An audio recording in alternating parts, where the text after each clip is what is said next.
ระไตรปิฎกลอยฟ้าครั้งนี้เป็นครั้งที่42ในเรื่องของเวทนานุปัสสนาสติปัฏฐานรายการนี้ก็จะมีทุกๆวันพฤหัสกับวันศุกร์นะครับที่เกี่ยวกับเรื่องของสติปัฏฐานส่วนวันจันทร์กับวันอังคารก็จะมีเกี่ยวกับเรื่องของธรรมบทส่วนวันเสาร์และวันอาทิตย์นะครับก็จะมีรายการที่ชื่อว่าศึกษาพระสัทธรรมเพื่อการพ้นทุกข์แล้วก็อีกรายการหนึ่งก็จะเป็นรายการตามรอยพระสัทธรรมของพระตถาคตนะครับก็จะมีตลอดทุกวันแต่จะมีเฉพาะเป็นช่วงเวลาวันละประมาณ1 ชั่วโมงถ้าวันไหนที่มีการถ่ายทอดสดหรือว่ามีเหตุขัดข้องบางประการผมก็จะนำเอาวิดีโอที่ได้บันทึกเทปเอาไว้เกี่ยวกับเรื่องของภาพพิธรรมนั่นก็เป็นการนำเอาวิดีโอที่เป็นรายการบรรยายภาพพิธรรมมานำเข้า YouTube Facebook อีกทีหนึ่งก่อนอื่นที่เราจะไปต่อในเรื่องของสติปัฏฐานนะครับก็มีเรื่องประชาสัมพันธ์เล็กน้อยนะคือว่าทางศูนย์ศึกษาพระไตรปิฎกวัดบ้านปิงได้เปิดรับนักศึกษาภาคพิธรรมรุ่นใหม่ในภาคปีการศึกษาที่1พ.ศ. 2567ท่านผู้สนใจก็เรียนเชิญนะครับไม่มีค่าใช้จ่ายเรียนฟรีไม่มีค่าใช้จ่ายเรียนฟรีสามารถที่จะติดต่อที่วัดบ้านปิงนะครับเลขที่194ถนนลาดพร้าวขี้ในตำบลศรีภูมิอำเภอเมืองจังหวัดเชียงใหม่หรือติดต่อสอบถามเพิ่มเติมที่วัดนะครับหรือว่าเบอร์โทรนะครับ085-714-668นะครับ085-714-668ติดต่อได้ตั้งแต่บัดนี้นะครับติดต่อเรียนได้ตั้งแต่บัดนี้เป็นต้นไปนะครับจะเปิดรับสมัครไปจนถึงมกรานะครับมกราปี67นะครับก็เป็นการศึกษาจิตและเจตสิกก็คือศึกษาเฉพาะในเรื่องของตัวของเรานะครับแล้วก็ไม่มีค่าใช้จ่ายใดๆสามารถที่จะติดต่อสอบถามได้ที่วัดหรือตามเบอร์โทรที่ให้ไปนะครับต่อไปเราก็มาศึกษาต่อในเรื่องของเวทนานุปัสสนาสติปัฏฐานนะครับเวทนานุปัสสนาสติปัฏฐานก็เป็นสติปัฏฐานเป็นหมวดหนึ่งนะในสติปัฏฐานนี่มีอยู่4หมวดด้วยกันหมวดที่1ก็กายานุปัสสนาสติปัฏฐานเราก็ศึกษาจบไปแล้วหมวดที่2ก็เวทนานุปัสสนาสติปัฏฐานเรากำลังศึกษาอยู่หมวดที่3ก็จะเป็นจิตตานุปัสสนาสติปัฏฐานหมวดที่4ก็จะเป็นธรรมานุปัสสนาสติปัฏฐานในส่วนที่เป็นเวทนานี้เราก็ได้ศึกษามาหลายครั้งแล้วนะเราอยู่ในช่วงที่กำลังเพ่งพินิจในเรื่องของปฏิจจสมุปบาทนะครับทำไมต้องเพ่งพินิจก็เพื่อให้ ให้เราได้เข้าใจนะครับได้เข้าใจแล้วก็รู้ชัดในเรื่องขององค์ธรรมในปฏิจจสมุปบาทนะครับมีทั้งองค์12นะครับองค์18หรือว่าองค์28เหล่านั้นถ้าเรารู้แล้วก็เข้าใจชัดเราก็สามารถที่จะนำไปเพ่งพินิจเพ่งพินิจเพื่อให้เข้าถึงความเป็นอนิจจังทุกขังอนัตตาเราก็จะได้เห็นว่าสภาวะธรรม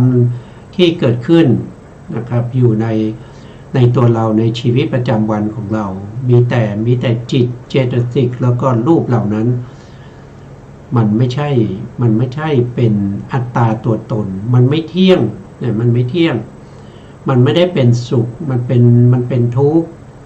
นะครับแล้วก็มันก็บังคับบัญชาไม่ได้นะครับบังคับบัญชามันไม่ได้มันเป็นไปตามธรรมชาตินะครับมีการเกิดขึ้นตั้งอยู่แล้วก็ดับไปเพราะนั้นสิ่งใดไม่เที่ยงสิ่งนั้นเป็นทุกข์สิ่งใดเป็นทุกข์สิ่งนั้นก็เป็นอนัตตาครั้งที่แล้วเราก็พูดถึงในเรื่องของอุปทานปัจจยาภวูก็คืออุปทานเป็นปัจจัยให้เกิดภพนะครับภพในที่นี้มีอยู่2อย่างนะครับก็จะมี1ก็คือเขาเรียกว่าเป็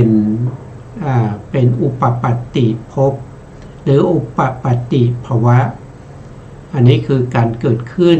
ของ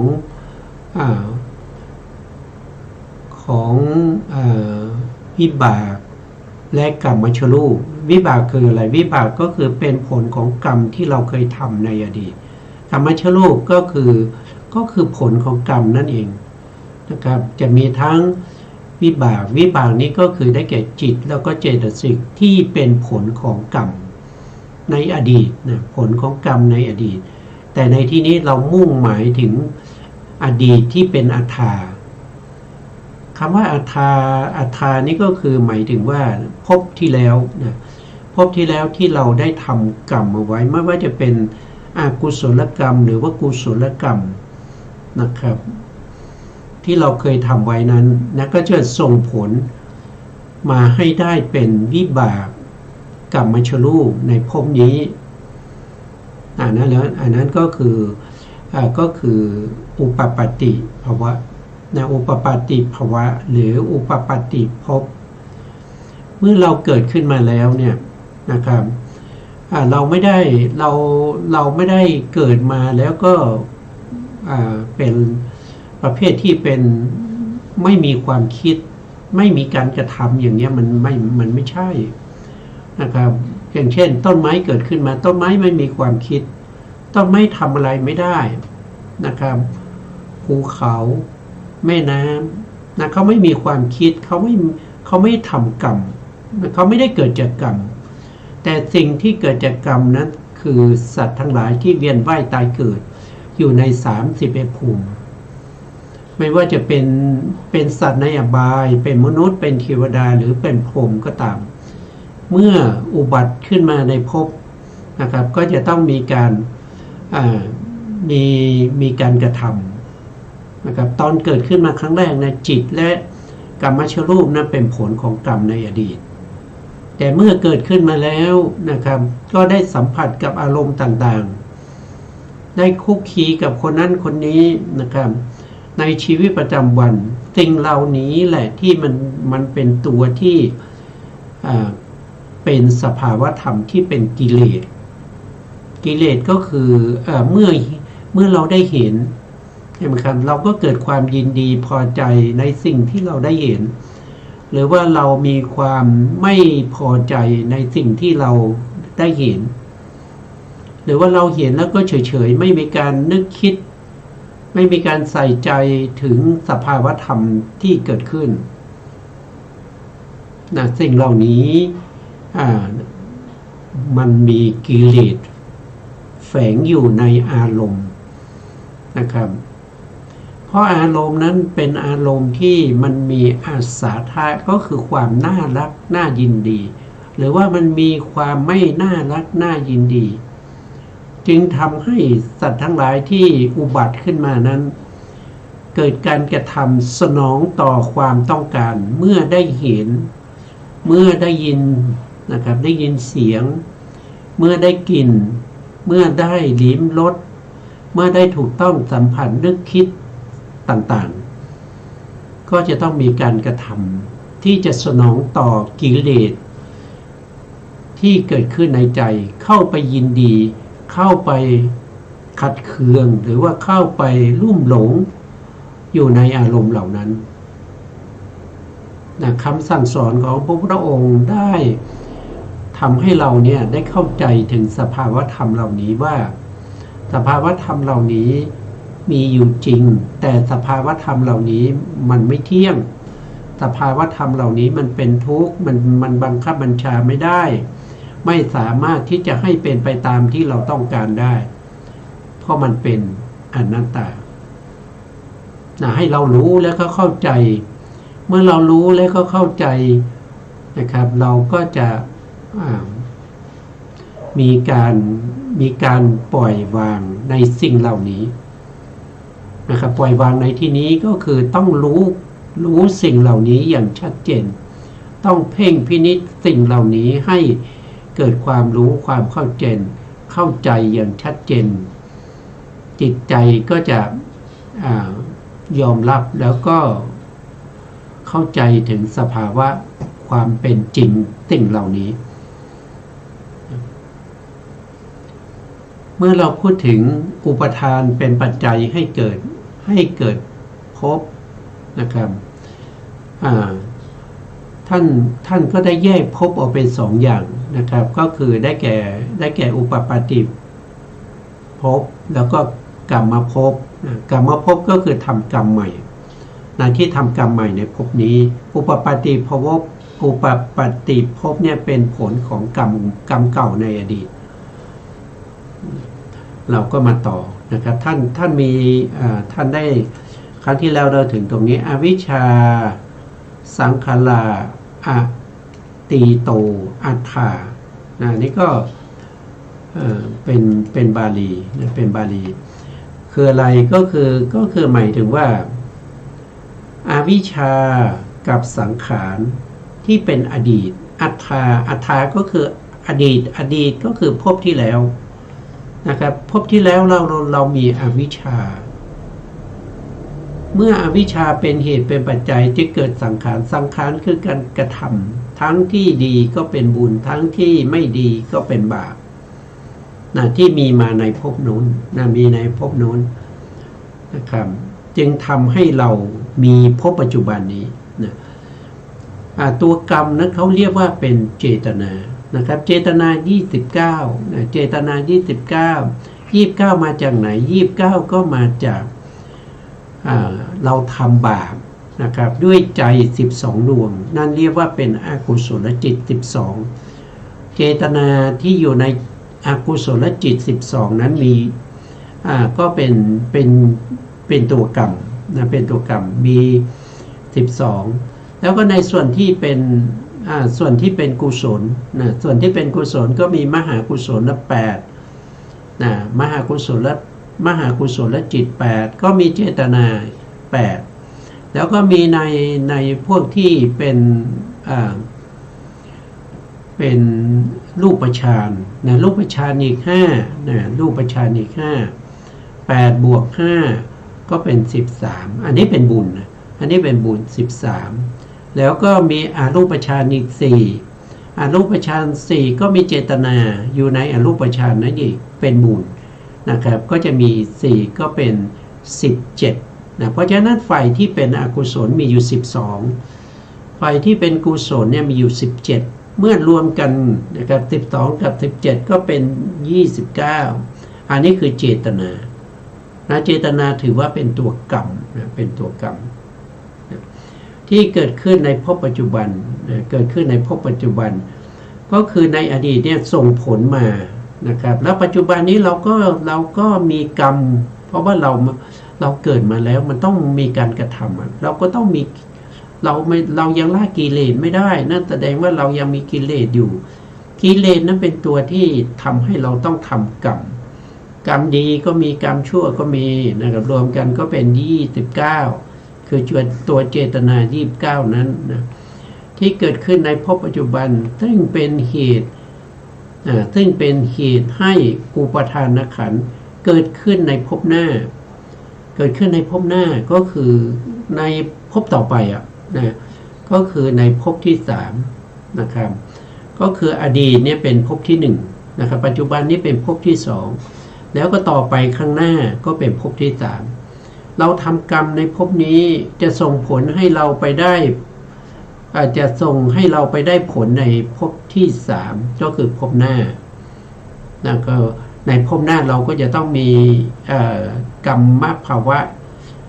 อุปปาติภาวะและกรรมภาวะอีกนะครับเพราะเรายังไม่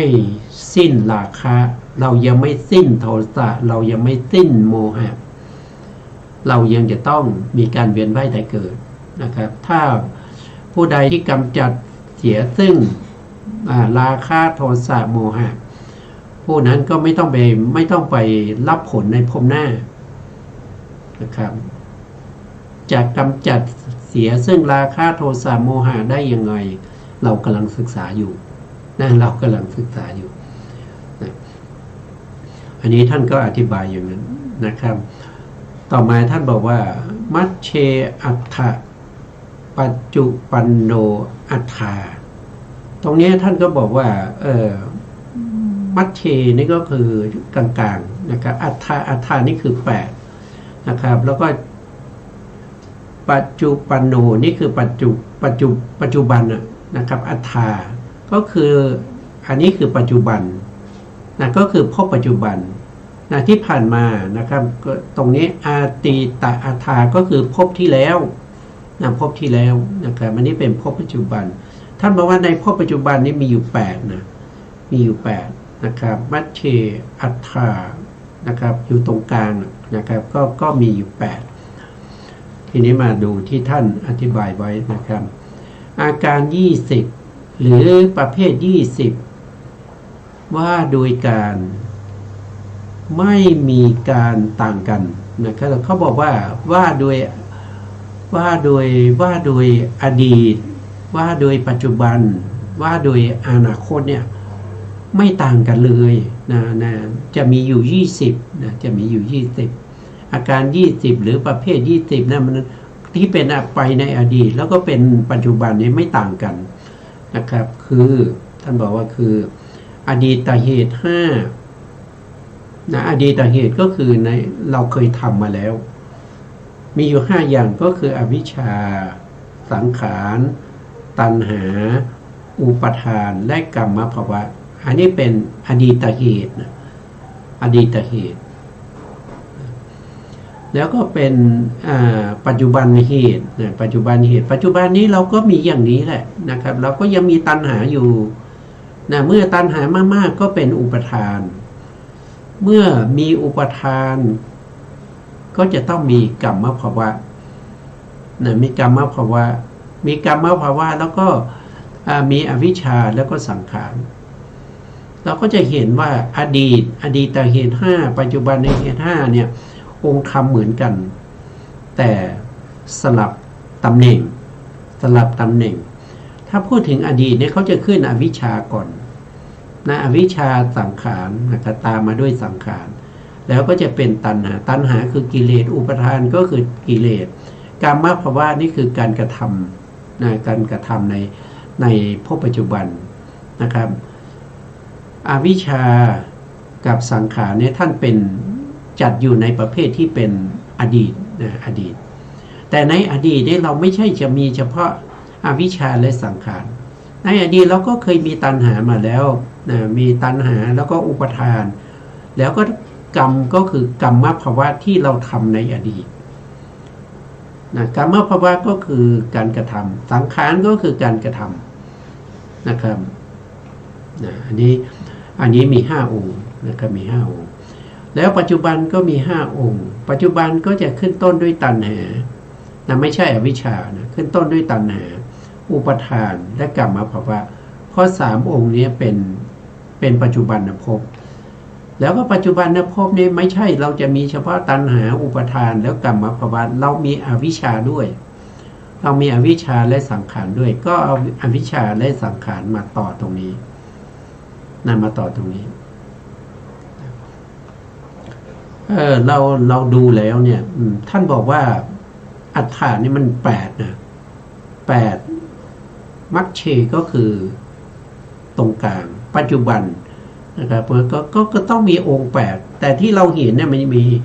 ที่ท่านพูดแสดงเนี่ยมีเฉพาะองค์5นั้นมันหายไปไหนเราก็ต้องมาดูตรงนี้นะเรามาดูตรงนี้นะครับอันนี้ก็เป็นตารางเกี่ยวกับเรื่องของอัฏฐานะเรื่องของการเวลานะครับการเวลานะครับอันนี้แบ่งเป็นการนะแบ่งเป็นการก็จะเป็นอดีตนะอดีต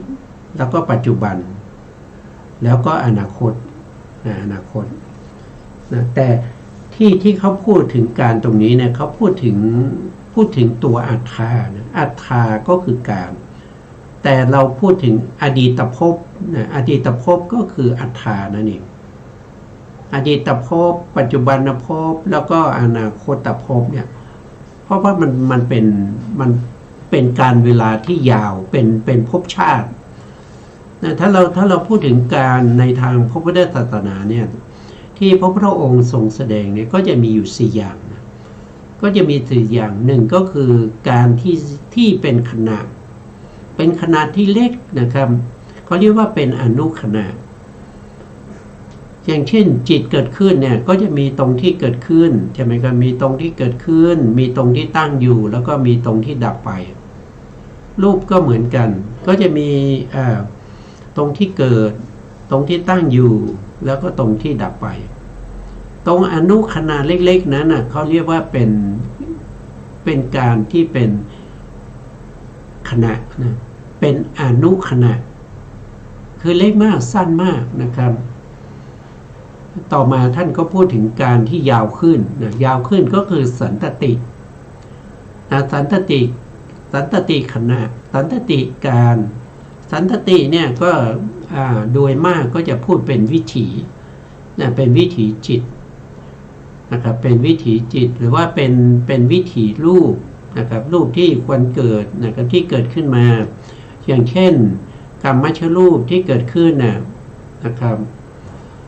อย่างเช่นจักขูประสาทนะครับโสตประสาทคานะประสาทชิวหประสาทที่เกิดขึ้นท่ายเนี่ยอายุของรูปเหล่านั้นนะครับก็จะมากกว่าจิตก็คือเขาจะเกิด1ขณะแล้วเขาจะตั้งอยู่ถึง49ขณะแล้วก็ดับไปอีก1ขณะเพราะฉะนั้นรูปเนี่ยจะมีอนุขณะเล็กๆเนี่ยอยู่ถึง51ขณะนะแต่รูปที่เกิดขึ้นมา1รูปเนี่ยเราไม่เรียกว่าเป็นสันตตินะครับรูปที่เกิดขึ้นมานะครับเกิดสืบต่อกันไปเรื่อยๆจนครบรูปที่ควรเกิดนะครับรูปที่ควรเกิดรูปควรเกิดเท่าไหร่รูปที่เกิดขึ้นแล้วสืบต่อกันไปจนถึงรูปที่ควรเกิดนั้นนั่นก็เรียกว่าเป็นหนึ่งสันตติแต่ส่วนจิตนั้นนะครับก็จะว่าเป็นวิถีนะครับว่าเป็นวิถีเพราะว่าจิตมีขนาดเล็กมากนะครับเพราะฉะนั้นวิถีหนึ่งเนี่ยก็จะมีจิตที่เกิดวิถีทางปัญจทวารวิถีก็มีท่านก็จะเรียกว่าเป็นจิตตขณะจิตตขณะที่เกิดขึ้นในวิถีเนี่ยนะครับเขาเรียกว่าเป็นวิสยปวัตติเกิดขึ้นนะครับวิถีหนึ่งก็จะทำปัญจทวารวิถีก็จะมีจิตเกิดขึ้นถึง14ดวงนะครับถ้าเราไม่นับภวังคจิตนะภวังคจิตเป็นจิตที่รักษาภพชาติถ้าเราไม่นับตรงนั้นก็จะมี14ขนาด14ดวงนะครับแล้วก็ลงสู่วิถีอย่างเนี้ยคื คืออารมณ์ใดอารมณ์หนึ่งเกิดขึ้นในที่เป็นอารมณ์ของวิถีนั้นนะครับแล้วก็วิถีจิตเหล่านั้นที่รู้อารมณ์นั้นนะครับยังรู้อารมณ์นั้นอยู่นะครับก็เรียกว่าเป็นหนึ่งสันตติ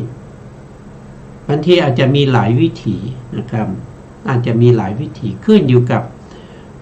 อารมณ์แล้วก็ความรู้ของจิตเหล่านั้นว่ารู้ถึงอารมณ์นั้นสิ้นสุดหรือยังนั้นก็เรียกว่าเป็นสันตติขณะที่สามนั้นเขาเรียกว่าเป็นสมัยก็จะยาวกว่าสันตติ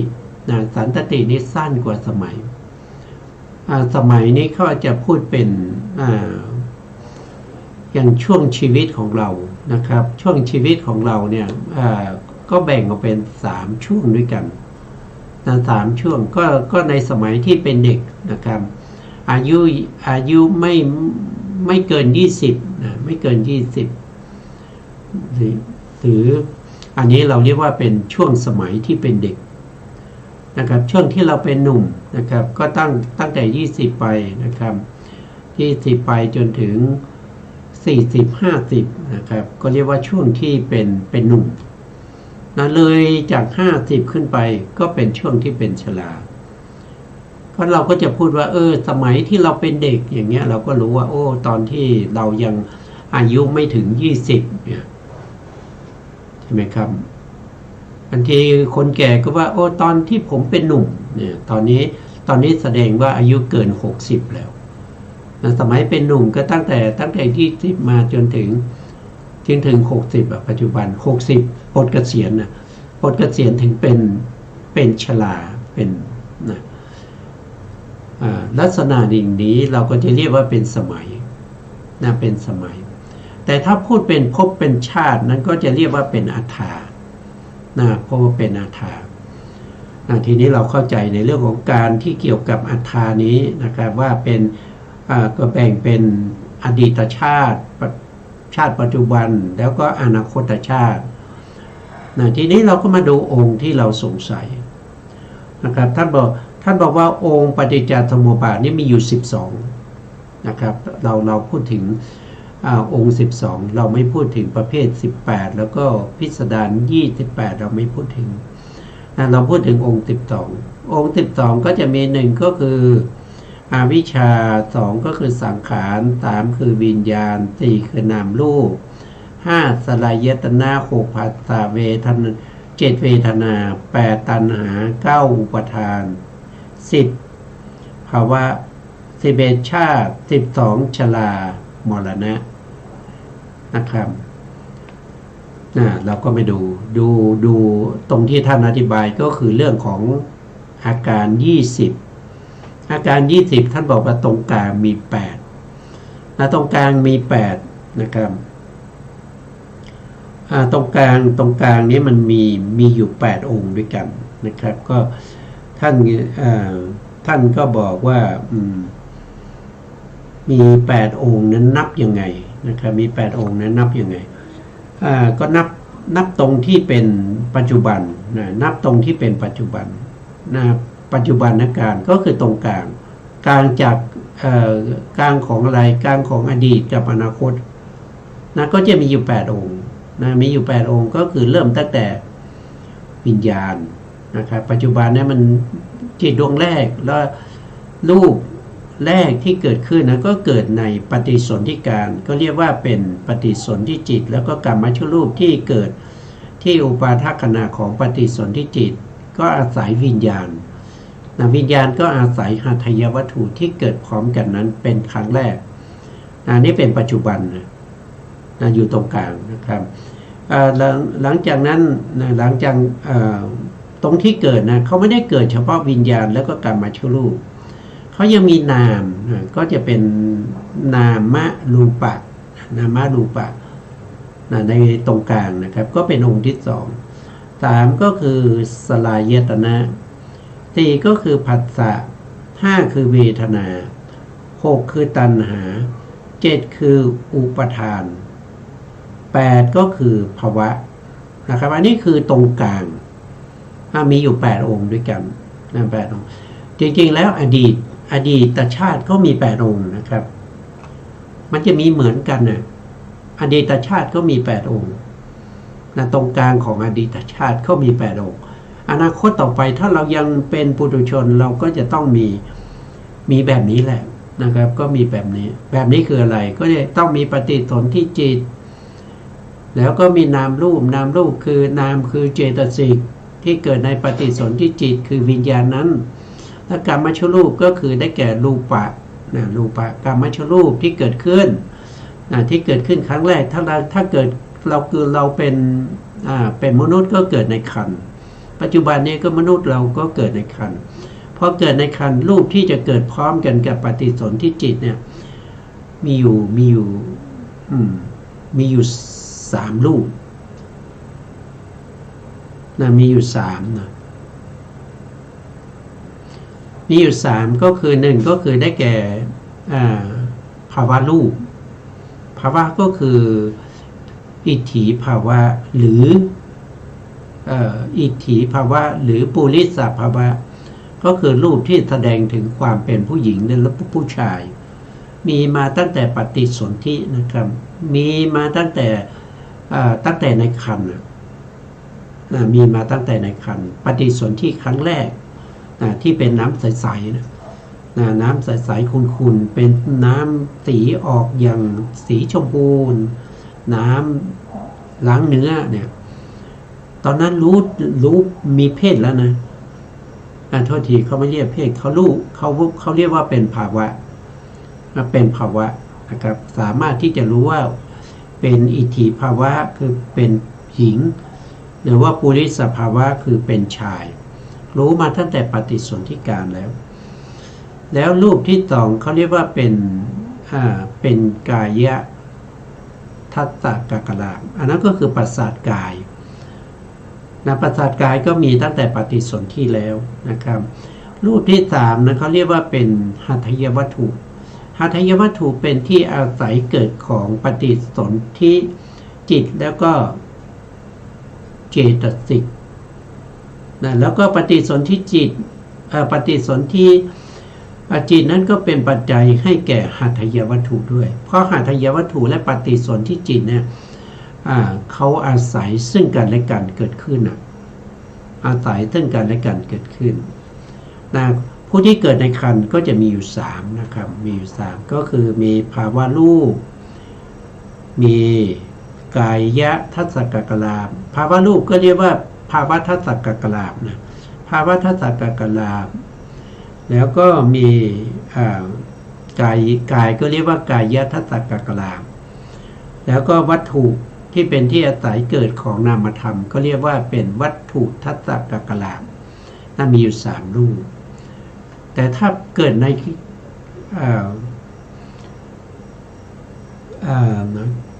เกิดในไข่เกิดในไข่ก็มี3 รูปก็มี3 รูป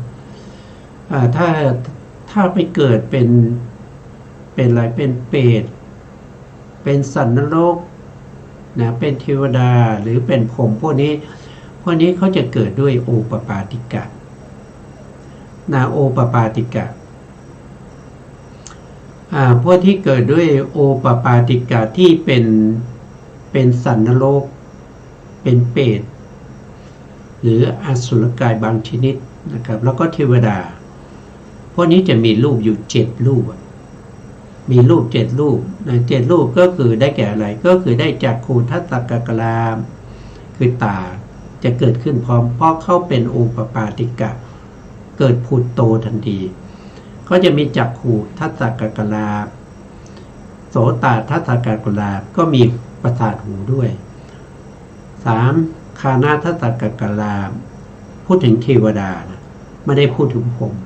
พูดถึงเทวดาแล้วก็สัตว์นรก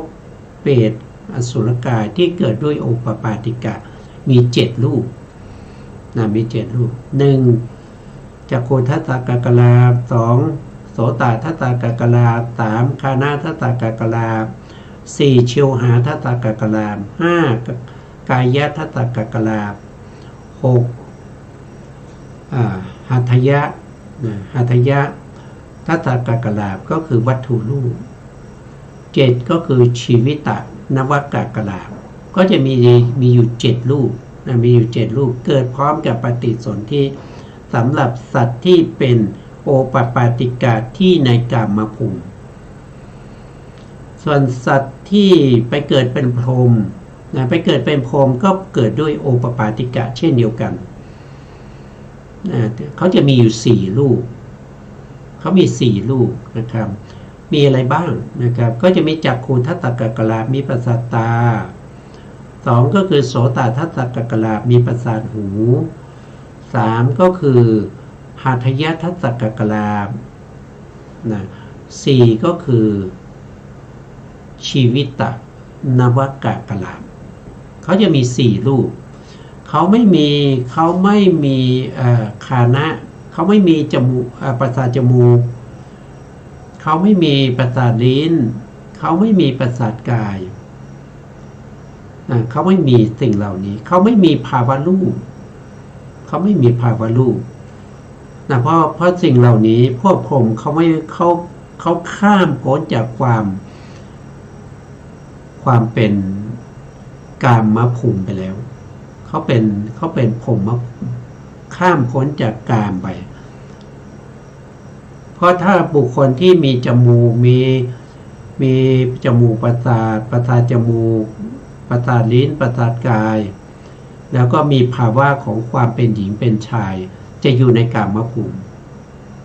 นะจะไปเกิดเป็นพรหมไม่ได้เพราะพรหมจะต้องละสิ่งเหล่านี้ผมไม่เอาเพราะอะไรก็เพราะว่าสิ่งเหล่านี้มีโทษมากนะมีโทษมากกว่ามีคุณนะมีโทษมากนะครับผมเขาไม่ปรารถนาถ้าละสิ่งเหล่านี้ไม่ได้ก็ไม่ได้เกิดเป็นพรหมนะเพราะสิ่งเหล่านี้เป็นสิ่งที่มีโทษนะมีโทษนะมีโทษมากกว่ามีคุณนะครับทำไมมีตามีหูนะครับเขาก็บอกว่าตากับหูเนี่ยมีคุณนะมีคุณมากนะครับถ้ามีตามีหูเนี่ยสามารถที่จะทำให้บุคคลคนนั้นได้เป็นพระอริยบุคคลนะครับถ้าไม่มีตาไม่มีหูในภพนั้นก็หมดสิทธิ์นะหมดสิทธิ์เลยนะถึงจะมีพระพุทธเจ้าก็ไม่ได้เห็นพระพุทธเจ้าพระพุทธองค์แสดงธรรมก็ไม่สามารถที่จะได้ยินได้เพราะมันไม่มีหูในที่นี้หมายถึงประสาทหูนะเพราะนี้บุคคลที่ไม่มีตาประสาทตาประสาทหูเนี่ยเป็นบุคคลที่อาภัพจากความที่จะเป็นพระอริยบุคคลพระพุทธเจ้าอุบัติขึ้นแล้วแสดงธรรมแล้วถึงแม้ว่าบุคคลคนนั้นนั่งชิดติดกับพระองค์ก็ไม่สามารถบรรลุได้เพราะอะไรเพราะว่าเขาไม่ได้ยินเขาไม่ได้เห็นพระพุทธเจ้าเพราะฉะนั้นผมจึงเห็นว่าประสาทตาประสาทหูนี่มีคุณมากจึงยังคงที่จะคงไว้เพื่อจะเอาตาไว้ดูในสมัยที่พระพุทธเจ้าอุบัติขึ้นเอาหูไว้ฟังพระธรรมที่พระพุทธองค์จะแสดงต่อไปนะเขาจึงมีสิ่งเหล่านั้นนะอันนี้เราก็รู้แล้วนะครับว่าองค์ปฏิจจสมุปบาทที่อยู่ตรงกลางๆที่เป็นปัจจุบันการนะมีอยู่8องค์ด้วยกันนะมีอยู่8องค์ด้วยกันมีอะไรบ้างนะครับก็มีวิญญาณ1วิญญาณ2นามรูป3สลายตนะ4ผัสสะ5เวทนา6ตัณหา7อุปาทาน8ก็คือภาวะนะภาวะก็คือได้แก่กรรมภาวะท่านว่าอย่างนั้นนะได้แก่กรรมภาวะอันนี้คืออยู่ตรงกลางนะครับจากพระบาลี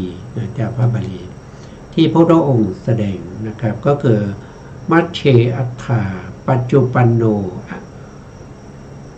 โทษทีนะมัชเชอัฏฐ ปัจจุปันโนอัตถานะครับอาการ20หรือประเภท20นะว่าโดยการไม่มีอะไรต่างกันคืออดีต5ปัจจุบัน5เหมือนกันนะเหมือนกันนะแต่ถ้าพูดถึงหัวข้อแล้วเนี่ยก็ต้องไปดูที่ปัจจุบันนะปัจจุบันตรงนี้ท่านไม่ได้ใส่ไว้นะครับตรงนี้นะอย่างเช่นปัจจุบันตรงนี้นะเป็นท่านบอกว่ามีตัณหาอุปทานกามภวะอวิชชาสังขารนะครับแต่ถ้าเป็นปัจจุบันนี้ท่านจะไม่เอาอวิชชากับสังขารนะท่านก็จะมี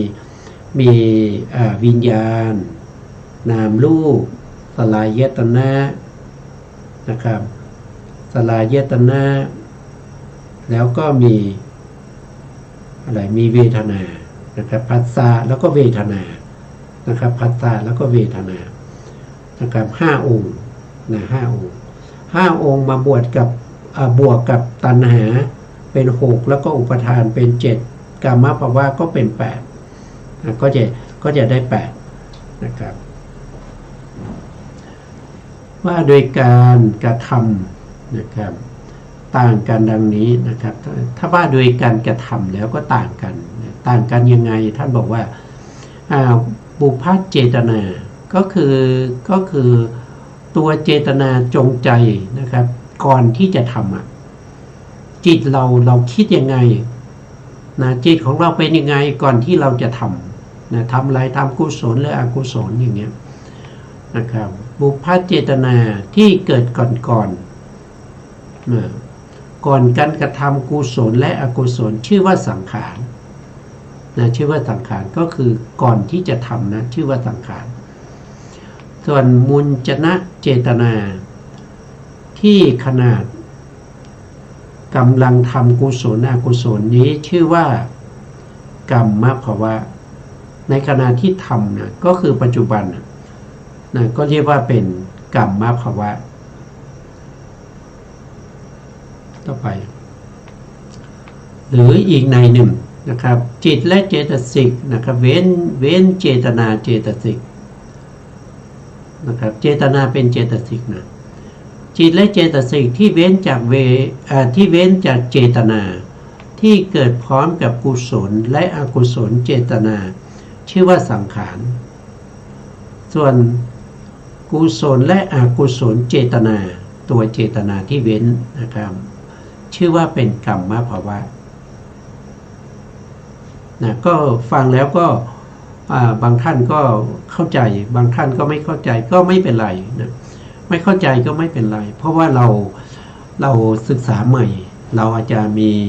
สะสมเรื่องของบุญบารมียังไม่เพียงพอนะครับถ้าเราฟังไปเรื่อยๆนะครับเราก็จะรู้แล้วก็เข้าใจได้แต่ถ้าเราไม่เข้าใจเราไม่ฟังมันก็จะไม่เข้าใจตลอดนะครับไม่เข้าใจตลอดแต่ถ้าเราไม่เข้าใจเราก็พยายามทำความเข้าใจแล้วก็ฟังไปเรื่อยๆนะเรามีโอกาสที่จะเข้าใจนะครับเมื่อมีโอกาสที่จะเข้าใจเราก็สามารถที่จะนำสิ่งเหล่านี้ไปเพ่งพินิจในชีวิตประจำวันของเราก็สามารถที่จะเข้าถึงสภาวะธรรมในชีวิตของเราว่าสิ่งเหล่านี้มันเป็นแต่รูปกับนามแยกรูปแยกนามได้แล้วก็จะเห็นเหตุปัจจัยของรูปนามเมื่อเราทำให้บริบูรณ์ซึ่งนามรูปปริเฉทญาณแล้วก็ปัจจยปริฆาญาณก็คือแยกรูปแยกนามได้แล้วก็เข้าใจถึงเหตุและปัจจัยของรูปและนามเหล่านั้นให้บริบูรณ์เมื่อบริบูรณ์แล้วเราก็สามารถที่จะเห็นว่ารูปนามเหล่านี้เป็นสภาพธรรมที่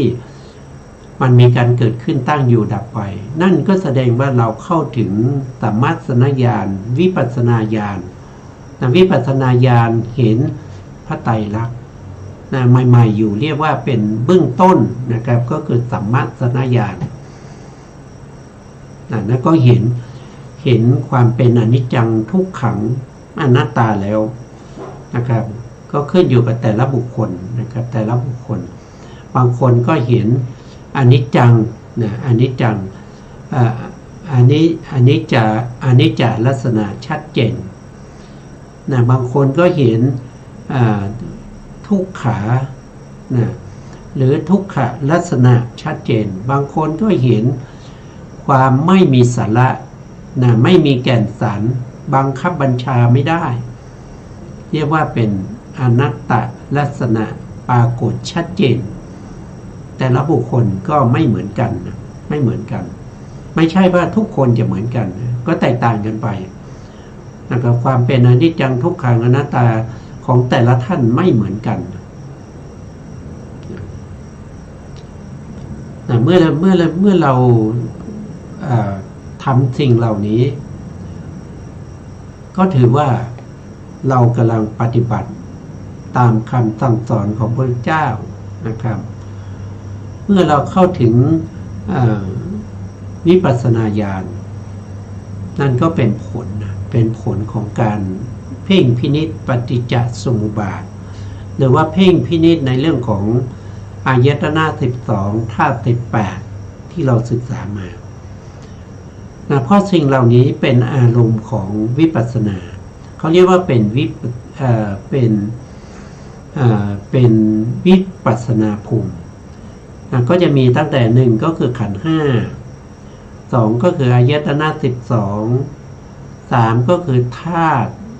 18 4อินทรีย์อินทรีย์นาม8อินทรีย์รูป8นะครับก็เป็น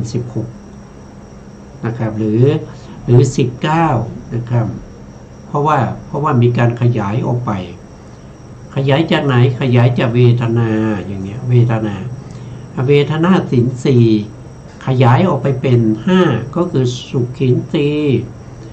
ทุกขินตีสมนัสสินตีโทมนัสสินตีแล้วก็อุเบกขินตีอย่างเงี้ยมีการขยายออกไปเองนะครับจึงทำให้มันมีมากขึ้นนะครับปกติแล้วอินทรีย์มีอยู่22นะมีอยู่3อินทรีย์ที่เราไม่นำมาใช้ในการพิจารณาหรือเอามาเพ่งพินิจนะครับในเรื่องของอินทรีย์เพราะอะไรก็เพราะว่าอินทรีย์เบื้องปลาย3องค์นั้นเป็นโลกุตระเขาเรียกว่าเป็นอนัญญาตัญญตามีตินตรีก็คือได้แก่ปัญญาเจตสิกที่อยู่ในโสดาปัตติมรรคนะครับแล้วก็อัญญินทรีย์ก็คือได้แก่ปัญญาที่อยู่ในโสดาปัตติผลสกทาคามิมรรคสกทาคามิผลอนาคามิมรรคอนาคามิผลแล้วก็อรหันตมรรคที่อยู่ตรงกลางส่วนอรหันตผลก็มีปัญ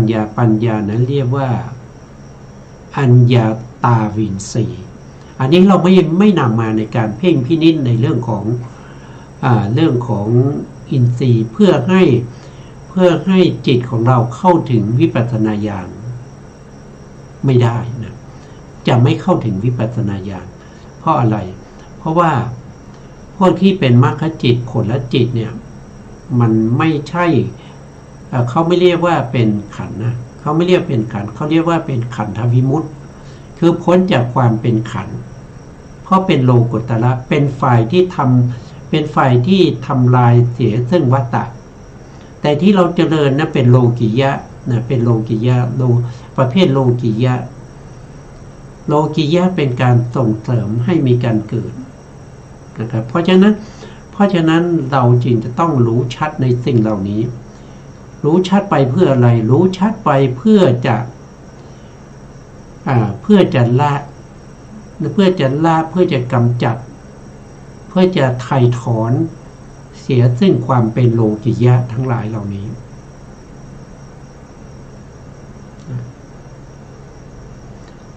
ต่อไปก็จะเป็นองค์ที่10ภาวะปัจจยาชาติสัมภวติความเกิดขึ้นแห่งโลกิยะวิปากจิตและเจตสิกความเกิดขึ้นแห่งวิปากจิตเจตสิกและกรรมชรูป ย่อมปรากฏเกิดขึ้นเพราะอาศัยภาวะเป็นเหตุ อาศัยภาวะเป็นเหตุนะครับภาวะนะภาวะในที่เราองค์ที่ผ่านมามีอยู่สองอย่างนะก็คือกรรมภาวะแล้วก็อุปปาติภาวะนะกรรมภาวะก็คือการทำกรรมใหม่อุปปาติภาวะก็คือตัวที่ทำให้เกิดในภพหน้าที่จะไปเกิดในภพหน้าเรียกว่าเป็นอุปปาติภาวะ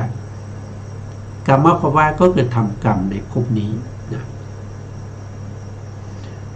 เป็นเหตุนะครับเมื่อเราพูดถึงภาวะที่เพราะอาศัยภาวะเป็นเหตุนะครับที่ทำกรรมนะครับที่ทำให้มีชาติคืออาการเกิดขึ้นคำว่าชาตินี้หมายถึงว่าเพราะว่าโดยปรมัตถ์แล้วไม่มีเพราะเขาเป็นแค่ลักษณะอาการนะเป็นลักษณะอาการของการจากมันไม่มีแล้วก็เกิดขึ้นใช่ไหมครับจากไม่มีแล้วมีขึ้นเนี่ยอาการลักษณะของการมีขึ้นนั้นเขาเรียกว่าเป็นชาติเพราะฉะนั้นไม่มีตัวปรมัตถ์แต่เขาเป็นอาการหนึ่งของรูปปรมัตถ์เป็นอาการหนึ่งของรูปปรมัตถ์อย่างเช่นกรรมชรูปเกิดขึ้นอาการการเกิดขึ้นของกรรมชรูปเขาเรียกว่าเป็นชาติเพราะฉะนั้นชาติไม่มีว่าโดยองค์ธรรมแล้วไม่มีนะครับแต่เขาเป็นคล้ายๆเป็นเงาคล้ายๆเป็นเงาของปรมัตถธรรมนะมันจะเป็นอย่างนั้นนะ